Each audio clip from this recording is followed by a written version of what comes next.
Sa Re Ga Ma Pa little champion season 5 முடிஞ்சு கிட்டத்தட்ட ஒரு 2 வாரத்துக்கு அப்புறமா சிங்கர் ஸ்ரீனிவாஸ் அவர்கள் அபிஷேகா வீட்டுக்கு ஒரு ஸ்வீட் கேஸ் ஒன்று கிஃப்ட்டை அனுப்பியிருக்காராம். அதை எடுத்து பார்த்து அபிஷேகா ரொம்ப எமோஷனலாக ஃபீல் பண்ணியிருக்காங்க அப்படிங்கிற மாதிரி தகவல் கிடச்சிருக்குது. அதோட விவரத்தை தான் இந்த வெளில பார்க்க போகிறோம். Sa Re Ga Ma Pa little champion season 5 title வினராக அபிஷேகா வந்திருக்காங்க. ரன்னர் அப்பா விஷ்ணுவர்தனும் செகண்ட் ரன்னர் அப் அதாவது தேர்ட் பிளேஸில் தன்வியும் வந்திருக்காங்க. இதில் அபிஷேகாவுக்கு 1 கோடி ரூபாய் மதிப்பு இருக்கக்கூடிய வீட்டை பரிசாக கொடுத்துட்டாங்க.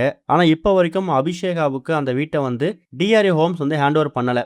அதுக்கு சில டேர்ம்ஸ் அண்ட் கண்டிஷன்ஸ் இருக்குது. அதே மாதிரி அந்த வீட்டுக்கான வேலைகள் நடந்துகிட்டு இருக்குதான். இது எல்லாம் முடிஞ்சதுக்கு பிறகு அபிஷேகாவுக்கு அந்த வீடு ஒப்படைக்கப்படும் அப்படிங்கிறதும் இப்போ தகவலாக அப்டேட்டாக வந்திருக்கு.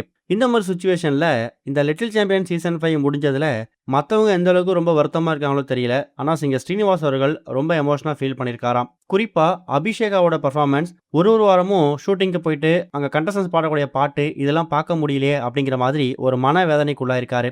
அந்த ஒரு காரணத்தால் ஒரு எபிசோடையும் வீட்டில் திரும்ப போட்டு பார்த்து அந்த மெமரிஸை ரீகலெக்ட் பண்ணிட்டு இருக்காராம். அப்படிதான் பல வாரங்கள் அபிஷேகா ரொம்ப ஒரு அதிரடியான பெர்ஃபார்மன்ஸை கொடுத்ததை திரும்பவும் டிவியில் பார்த்துட்டு மெய் மறந்து போயிட்டாராம். அந்த ஒரு காரணத்துக்காக இப்போ அபிஷேகாவுக்கு தன்னோட கையால் தன்னோட மேனேஜர் மூலயமா ஒரு ஸ்வீட் கேஸ் ஒன்று கிஃப்ட் அனுப்பியிருக்காரு. அதில் அபிஷேகாவுக்கு எக்கச்சக்கமான கிராமிய பாடல்கள், அந்த ஒரு பாடலும் அபிஷேகா தேர்ந்தெடுத்து பாடணும். இந்த பாட்டெலாம் நீ வந்து ப்ரிப்பேர் பண்ணி ஸ்டேஜ்லேயோ இல்லை ஈவெண்ட்லேயோ பாடும்போது கண்டிப்பாக கிராமத்து சைடில் உனக்கு மிகப்பெரிய வரவேற்பு கிடைக்கும்.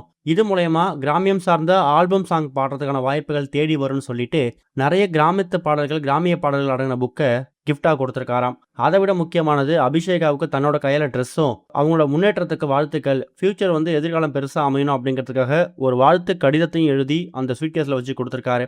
இப்படிப்பட்ட ஒரு கிஃப்ட்டை அபிஷேக் அவங்க ஓப்பன் பண்ணி பார்த்துட்டு மெய் மறந்து போயிட்டாங்க. அதுவும் ஸ்ரீனிவாஸ் அவர்கள் மாதிரி ஒரு லெஜண்ட் கையால் இப்படிப்பட்ட கிஃப்ட் கிடைக்குதுன்னா கண்டிப்பாக அது அபிஷேகாவுக்கு ஒரு பெரிய ப்ளஸ் பாயிண்ட்டாக இருக்கும், ஒரு கேரப்பாக இருக்கும் அப்படிங்கிறதுல அவங்க ரொம்ப உறுதியாக இருக்காங்க. அபிஷேகாவுக்கு, அதுவும் டைட்டில் வினர் அபிஷேகாவுக்கு சிங்கர் ஸ்ரீனிவாஸ் அனுப்பியிருக்கக்கூடிய இந்த கிஃப்ட்டை பற்றி நீங்கள் என்ன நினைக்கிறீங்க அப்படிங்கிற கருத்துக்களை மறக்காமல் கமெண்ட்டில் மென்ஷன் பண்ணுங்க.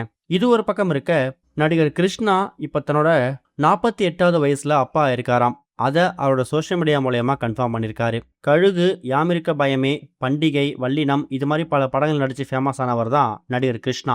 இவர் டைரக்டர் விஷ்ணுவர்தனோட தம்பி அப்படின்னு எல்லாருக்குமே தெரியும். நடிகர் கிருஷ்ணா ஒரு வருஷத்துக்கு முன்னாடி தன்னோட தோழியாக இருக்கக்கூடிய சாத்வியா அப்படிங்கிறவங்கள 47வது வயசில் திருமணம் பண்ணிக்கிட்டாரு.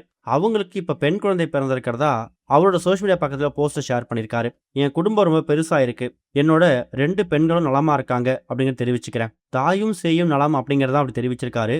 48 வயசில் அப்பா இருக்கக்கூடிய கிருஷ்ணாவுக்கு இப்போ எக்கச்சக்கமான திரைப்பிரபங்கள் வாழ்த்துக்கள் தெரிவிக்க ஆரம்பிச்சிருக்காங்க. இது வரைக்கும் கனெக்டிங் டிவிக்கு சப்ஸ்கிரைப் பண்ணனா மறக்காமல் சப்ஸ்கிரைப் பண்ணிக்கங்க. உடனடி அப்டேட்ஸ் பெறுவதற்கு நோட்டிஃபிகேஷன் பெல்லையும் கிளிக் பண்ணிக்கங்க.